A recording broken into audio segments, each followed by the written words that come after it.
Good evening, Gills fans. Welcome back to Gills in the Blood TV for another weekly roundup and match preview. Myself and Boz, fresh off the back of travelling to, I nearly said Highfield Road, the Rico Arena last Saturday with Stocky. Good day out? Yeah, we weren't great. I think Coventry slightly shaved it. I think a draw was probably fair. I said to him on the way out the ground, it reminded me a lot of that Port Vale game at home a couple of seasons ago when Josh Parker scored. Was it more a case of they had more of the ball and more of the half chances, but we had a few times the we clearer overplayed chances? it. But no, I wouldn't even say that because they missed. I think it was that Bakayoko missed a really good chance. He missed a really one at 1-0. I see on the highlights, yeah. But I know we had the Tommy's only header. made 2 or 3 quite standard saves, but still we had to make them. That's good. The only one that come out of a bit of negativity is probably Conor Overy. That was a bit harsh because he had no one tracking back to help him. Yeah, I think I spoke to David Moore on Twitter in the week, and again he said, and I said to him, that seems to be our problem all season, is whoever plays left back, if we're playing a back four, just tends not to get any support from whoever's playing that side, whether it's a winger or the left side of a diamond or whatever system we play. They seem to be horribly exposed all the time, and clearly if enough teams watch us play enough times, they're going to pick up on it if we're picking up on it in the stands, because we're football fans and these football clubs employ fully paid scouts to go and look at things like that. So if we're picking it up easy enough, then I'm pretty sure other teams are, and it's maybe something to look I know at. we said it at Swansea the other week about the size of the pitch. It seems a lot bigger than ours, and if anything, I think Stocky made the point to me during the game. Our right-hand side, Fuller, kept getting, where he was so used to playing, say, there, because their pitch was so wide, he was just used to being there. He didn't keep going out wide. So they constantly had a guy running behind him. So it's overlapping on the outside. Yeah, so maybe that's something the players need to a adapt couple to. of weeks ago. Some of the pictures, well, that was massive, I thought, Coventry. Big old ground, it looked really nice. Was it as full as what everyone was saying? I don't think so, no. I know the official attendance was 26,000, but apparently there was a load of free tickets for the kids. I think the right-hand side was quite full. The other end wasn't that full.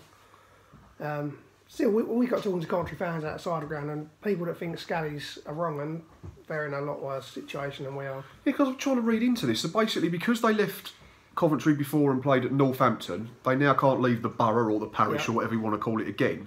So if they don't sort out this dispute with the Rico Arena, which is owned by the rugby club, Wasps, then they have to stay in Coventry, or they basically go out of business. Is that the long and short of it? Yeah, that's what the guy was saying to us. He said, is it CISO, I think, own them. Something like that.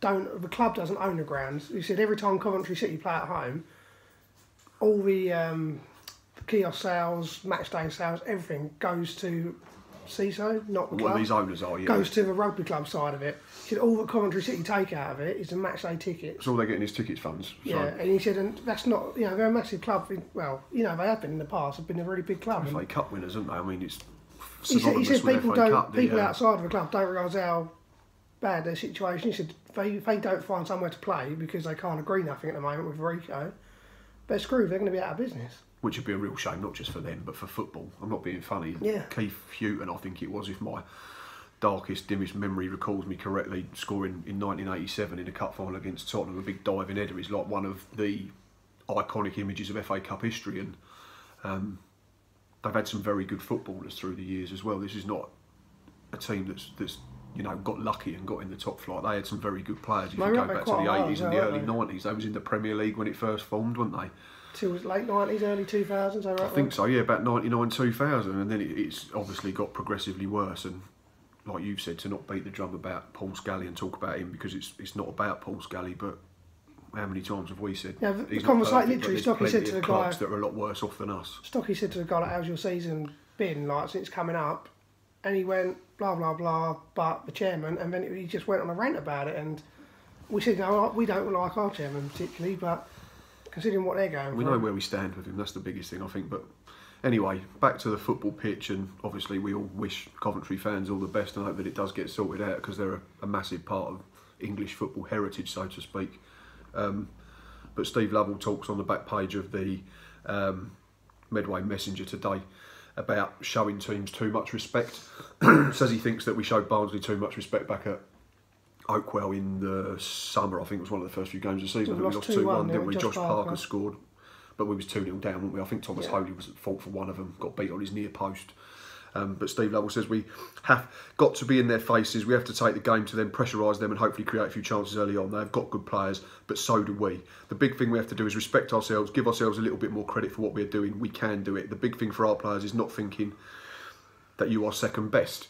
I think that's something that's we've noticed in games, especially at home most weeks, as well. Particularly at home, yeah. We play a lot more freedom away because of the fact that the fans tend not to get on their back so much, but it is something that needs rectifying. We can't get away from the fact that we're not winning enough home games still, and I think we'll look at the form in a minute, but I think it's only 1 in the last 6. The last time I see us win a league game at home was Boxing Day.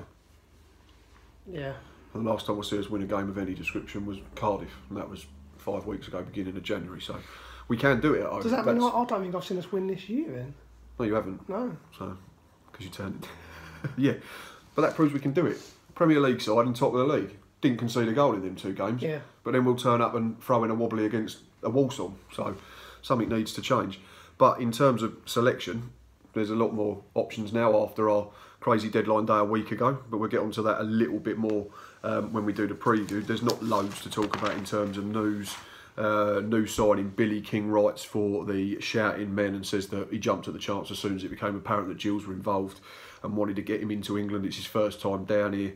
He's played for some decent clubs in Scotland. They played at Rangers when they probably, weren't where they want to be or where they should be. The only time I've vaguely heard of him was when he was at Rangers. Yeah, but he's got a brother that plays at Swansea, ironically, and I think he says his dad played to a decent semi-professional level, and trying to compare standards, he says the top half of the Scottish Championship's probably similar to what we are at the moment, but the bottom half is, he said, pretty average in fairness. But it'd be good to see some more of him. He got a little cameo last week when even though we you weren't boys sure went to which one commentary. You two didn't know who it was. We saw A2 on the shirt, but we weren't sure which two. Oh yeah, you had it between him, Luke O'Neill, or Old Acre. Old Acre, I think, didn't you? But another player didn't have much time to make an impact, no. No, and I think most of that time he says laughs and says was spent, unfortunately, was standing around waiting for their keeper to get treatment before Tom Eve scored a penalty. Relegation Spurs Graham Burke on, that's another headline. We're not going to do an in focus particularly tonight. There's been a very quiet week, like I say, but you said he was very promising last week. Let you. My only slight criticism was that once or twice he overplayed it, and I will say as their goal came from him overplaying it. We lost, I think, Burn or Fuller, one of them missed a tackle and they go and score for it. But that aside, he looked a class above within the first 10 minutes. But is this a similar thing what we say about Darren Oldacre? We'd rather have people in there trying to make things happen rather than just playing the safety first ball. Yeah, well, because he was, it's not like he was on the edge of our box. He was on the edge of their box trying to get the ball in. So there's plenty of opportunities to defend it correctly afterwards as well. But yeah, I mean, he's not playing. So, we didn't see a lot of Lopez when he came on. What did he get, about 20 minutes, I think, when he Yeah, he spent a lot of time resting with their fullback. They showed a couple of clips on the highlights, and he looks a decent size, and it's a weird and that, but he's almost got like that, like a thoroughbred racehorse, the way he runs. I noticed when he got moving, he's got a very long stride, and he looks like he'd get about the pitch quick without actually looking like he's fast, so to speak. He's one I think will come in within the next week or two. I think he's the one with the most potential out of the 5 or 6 that come in, and I think Ricky Arms, when fit. Yeah, I think if you're looking at an instant impact, I think Burke, because he was very good. Well, it's good to see him, because I don't think we knew a lot about him until last week. He didn't go playing with Tom Eves, was decent as well. So it's all I think there was signs. once or twice when he got through and Burn was open and he didn't pass it, but how often do we say shoot, have some balls, and they don't, and that's it, so we can't moan at them for doing it the other way. And obviously that'll hopefully improve with more time training with these boys and playing with them as well. So we have to remember it was his debut, and he arrived on the Thursday and played 90 minutes on the Saturday. So all in all, it sounds pretty promising. In terms of players or ex-players, there's a little bit. Steve Lovell intimates to the fact that maybe Josh Parker's levels had slightly dropped off. I think in a way, he's basically saying in a roundabout way that he's doing the same with what he did with Ben Nugent last year. And that is that he said, can't guarantee your games. If you want to go and go where else, then fair play. He says, last year he was one of our stars for helping us stay up, and this year he's found it difficult to find his form, and it happens. Sometimes it's best to move on, and that is what was decided. I said to his agent that if it might be best to find another club, I was looking to get players in, and I was honest with Josh. I said I would treat him as a true professional and he could stay as long as he wanted. I gave him that opportunity, but he decided to move on. Fair play to him. He's got a very good move, hasn't he? Yeah. He started last week, didn't he? Their 1-0 defeat at Fleetwood. No, I think he came off a bench. Oh, I thought he started, because I know Ahern had gone and Lyle Taylor was suspended. I think he might have started. I'm sure we checked at half time and he came on the bench. Who started up front then? I didn't know any other forwards. So, well, he got some minutes anyway. Definitely play. We're not going to fall out. I can understand Charlton fans being a little bit not disarmed, so a bit down on the signing. James on the D3, D4 podcast, who we talked to quite a lot, he said that in terms of Josh Parker is a good footballer, he's a decent League One player, and he scored a decent amount of goals in a struggling side last season. But the trouble is, similarly to like when we had Tom Eaves come in and everyone went, oh, he's got to replace Cody's goals, even though they're completely different footballers. He's got to go and replace, I can't remember his full name. Carlin Ahern Grant, yeah, I mean, who scored a ridiculous amount of goals for Charlton and earned himself a move to the Premier League. Well, he'll probably be playing in the Championship. Just quickly on that, obviously they sold him for, I think it was around about 4 million or up to 4 million. Is it? Yeah, I'm sure that's what the figure was. Blimey. I think it's 4 million with add-ons if he plays X amount of games and whatever. But obviously they weren't allowed to spend any of that money. And the little they did spend, they spent on Parker. Because there's another one. If Had we're we talking have about sold, chairman. there you go. Had we have sold Tom Eaves, like a lot of people are saying we should do, to take the money, you know, we're in a worse situation than Charlton. Mm-hmm. And if they can't spend it, then what chance do we have? Yeah, and it seems to us, in fairness to Paul Scally, and Steve Lovell mentions it and says that he's done really well, and he noticed that he was down from a professional sense after the Walsall defeat, so he's gone out there and said, right, I'll back you in the transfer window. We've probably got a little bit in for Josh Parker leaving. But I don't think you can argue with Paul Scally not dipping his hand into his pocket for Steve Lovell. Oh, some can. I've seen a lot. Of course they will, but 99% of sensible Gillingham fans. But do these people think that we're not paying these players' wages? Of course we are. And it'd be lovely to sign them all and they was all our players, but it's not a perfect world and that's not how football works. I don't agree with this one or two on Twitter saying that you should chuck them all in straight away. Not at all. No, you can't. You have to, like we've done, we've got 3 involved at the weekend because obviously there's going to come a point when Ricky Owens is fit and we're going to have to leave 1 out each week anyway because you can only have 5 loanees in a match day squad. So, but back to ex-Gills players. Finn O'Mara had a trial at Fleetwood during the week or last week, went up there. His boss Neil Cugley said that he's come back and Fleetwood watched a couple of games, asked if he'd go up for a week and we'd never say no to that, said Cugley. I don't think anything has come of it and maybe it won't, but it's good that they thought there was something there. We were surprised when he left, I think, weren't we? Because he was effectively the 4th centre-back. Yeah, he was in and around the first team. And he could cover full-back. I mean, we're pretty stocked in that area now, but with Alex Lacey's well-documented injury problems, which he's suffering again, he's still another couple of weeks away, it looks like, from another breakdown. I said to you the other week, it just seems he only seems to be fit if we've got another centre-back injured, and as soon as another centre-back returns, he breaks down again. It's a really weird situation. We were surprised he left. I mean, we interviewed him last year or the year before, and we've said plenty of times his head's screwed on right, Finn, and I think Mark Patterson. I was going to say, I think it's Patterson. He said he'll go as far as he can because it won't be for want of trying with Finn O'Mara. And he'll get the very best out of whatever ability he does have. If that had worked out, that's a big move for him to go from playing like Southern Counties or whatever it is to playing down south, living down south to a team that are above us. Yeah. But it's a massive move, and I mean it's a long way up there as well. We were contemplating it today, talking about Fleetwood. Yeah, I have mentioned it, but you and Stocky aren't too keen. Well, I've got the children, unfortunately, but it is miles. Anyway, that's enough during the week. We Nolan Bow. Oh yes, Nolan Bow. Apparently, is it Helsingborg or IFK Gothenburg? I think it's Helsingborg. It's one of the top teams in the Swedish, whatever it's called, Northskopje. That's probably the completely wrong pronunciation. But yeah, a weird one. I got tweeted by a fan of this club this morning saying, can you tell me about Nolan Bow? And looked into it and was like, oh, didn't know he was on trial. Fair play. I said to this fan of this club this morning on Twitter, we had a little chat and said that it seems to be the thing now. There's a lot more young English footballers going abroad to ply their trade, which is great. I mean, you look at the likes of, on a bigger scale, Jordan Sancho, who's gone Dortmund and is excelling. Who's the lad who's at Hamburg? Arsenal lad, yeah. I can't think of his name. They've got a couple out, haven't they? They've sent another one out this week. Yeah, Smith Rowe's gone out. Smith Rowe's gone. He might stay beyond the end of the season. There's another lad, isn't there? It's going to bug me now. The one who's at Hamburg.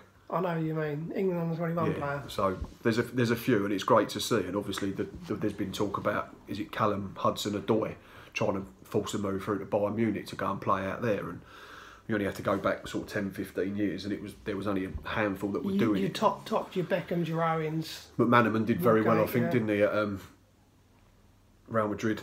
Woodgate, not so much. Had that debut to remember, didn't they? Sent off. They lost 1-0 and he scored an own goal. Yeah.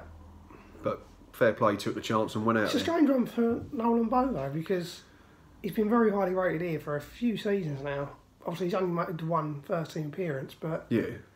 I mean, originally I saw the article and thought, oh, maybe he's looking at going on loan to the end of the season, but actually he's out of contract this season and it could be a permanence, which means he's keeping his options open. Well, yeah, he's got to look after number one at the end of the day, so we'll see what happens, and it'll be an interesting move. But obviously we do have a game this coming Saturday.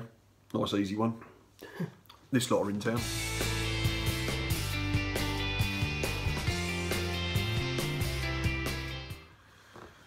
In form Barnsley. Very in form. Now, we never win up there. No. We'll talk about whether we're going to win down here in a minute. But we'll do the form first, as we always like to do. Well, I'd say like was probably a strong word to use, the way we're playing and the way they're playing. Last 6 in the league, we've won 1, drawn 2 and lost 3. And they've won 4 and drawn 2. So they've taken 14 from 18 available, we've taken 5. As we've already said, our home problems continue. They've not really improved from last season, unfortunately. And last 6 at home, it's an identical record to our overall. It's a single win, 2 draws and 3 defeats. So it's 5 points from 18 available at Priestfield. Their away form's not quite as good as it is at home at Oakwell or overall, but they've still won 2, drawn 2 and lost 2. So it's 8 points from 18. So they're taking effectively 50 points. 50% of the points available on the road over their last 6. It's going to be a really tough game. I just said to you, you didn't realise one of them was on loan. They've allowed George Moncur to leave on loan to Luton, who are a direct rival to win the title at the moment because they're first and second in the league. They've let Lloyd Isgrove go on loan to Portsmouth, who are right up there as well. So, and how many times do you see, like, in the Premier League, we're not letting him leave to a direct rival? Well, they've obviously gone, well, we're back our squad talent to be good enough, and it don't matter where these go because we're going to take care of ourselves and take care of our results, it seems. Corley Woodrow, Brad Potts, Ethan Pinnock, Kiefer Moore. There's loads more. It's going to be really hard. I mean, Kiefer Moore scored both goals, I think, against us at Oakwell in September. One very from distance and a poacher's goal as well. Yeah, it was really good at the French striker who seems to score a couple of worldies from time to time. Have I missed him off? I'm not sure his actual name. I'm sure it begins with a C, but he scored recently. I think the list was long enough to scare us. Kiefer Moore's got 17, which is 1 more than Tom Eaves. It could come down to who can keep one of them 2 quieter, maybe. But we've drawn the last 2, haven't we, and only conceded 1, but we've only scored 1 as well. So, but the positive for us is that Tom Eaves was quite a big goal drought for him, 1 in 7, wasn't it? So, after he netted that late leveller last week. In terms of team news, it's only Billy Bingham and Alex Lacey unavailable. Everyone else is reportedly fully fit, but that could change in the next 48 hours. It tends to with us. Doesn't it? In terms of a team, would you change it too much from last week? I've made 2 changes. Not particularly. I'd probably change one of the centre mids. I've changed one of the centre mids and I've changed 1 defender. Change 1 defender? I've gone Thomas Holy, Barry Fuller, Max Amar, Gabriel Zaquani. I've put Bradley Garmston back in for pace. I've kept Mark Burning. I'd like to see the lad Lopez from the start. I think, and that's probably a bit harsh on Josh Reese because he's been very good recently, but I don't think he's a centre midfielder. He's not. He's a number 10. I think he's going to get a couple more games yet. I think he's got a run of games. Oh, I wouldn't be, massively disappointed if Josh Reese does start. He was decent second half again last week. But I think he's better further forward. But you've said Graham Burke was very good there, so then obviously you've got to choose one or the other. So mine would be Byrne and Lopez as a pair, and then I'd go Hanlon, Burke, Listanese in front of that. So who did you said you changed? I would have I had Lopez in as well. I wasn't sure which one I was going to take out. I would have had Ogilvie in just because I think they've got a lot of very good attacking players. And he's the better defender of him. And frustrated or angry or whatever if Ogilvie does play. So, but I was only going on what I read on Twitter and what you boys were saying on the Matchday Live when you went up there. So my bench would be Hadler, Ogilvie, Oldacre, Reese, Parrott, Tarvon Campbell and Billy King.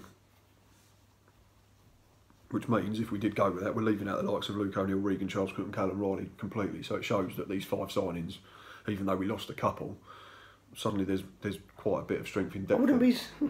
I know Lovell said at the start of the season he wouldn't play with wingers, but he tried it again last week, and I do wonder if he might start like that this week. It seems that this Hanlon and List are now wide attackers, than it wide strikers. Did you have Hanlon leaving your squad then? Yeah, I've got him starting.